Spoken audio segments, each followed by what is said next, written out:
So the last 12 hours have been really tricky for Boris Herman on board Sea Explorer Yacht Club de Monaco and the leading pack of the fleet. You can see that he's currently sailing just to the west of this high pressure. This is the weather at 1600 UTC today, and he's just behind this high pressure, which is making its way over towards the east. And as a result of sailing towards the centre, the boats behind have had slightly better wind and have managed to come onto his line. But we can have a look at how the strategy might play out in the next few days in a moment. But at the moment, race leader Yannick Besteven, who's up over here, he's making quite a nice run, and there's a chance that he may be able to hook into the wind over here. And if he does so, he would be able to gain a real considerable amount of miles on the rest of the fleet. But maybe he'll be able to do it. Maybe he'll get stuck in the high pressure, which is quickly catching him up.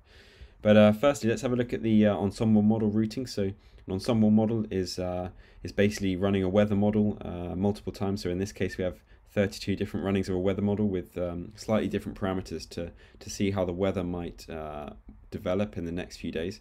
And we can see how it affects the routing. There's particularly one feature you can notice here where there's a big divide, and that's the moment that the fleet should make a tack around the high pressure and up towards the north to hook into the next low pressure system that's somewhere over here. And it's a bit of uncertainty as to when the best time to tack is.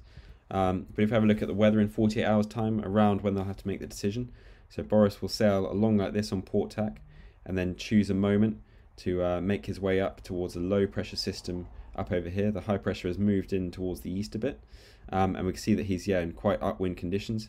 Yannick will, if he doesn't make it past the high pressure, he'll have already gone up towards the north at this point and hooked into the eastern side of the low, and he'll be ahead of the low pressure. But Boris will be behind the low as it makes its way down towards the southeast. So it's a bit of uncertainty at the moment as to when is the best time to tack. Do you tack earlier and go round the back of the low beforehand, or do you sail closer towards the centre of the high pressure? Although in less wind, you'll get a much sharper shift and be able to sail a much more direct route along the course. If we have a look in 4 days' time, so 96 hours from now, we can see how it might develop. Boris will end up sailing to the in this southerly wind towards the western side of the low, which is over here, and Yannick will end up all the way over here in the to the west of the low, sailing in this northeasterly wind. So potentially there could be some big openings in the fleet. Right now there's a fair amount of compression going as they're all sailing in light winds, but let's see how it develops and hopes Boris finds some good wind for Christmas.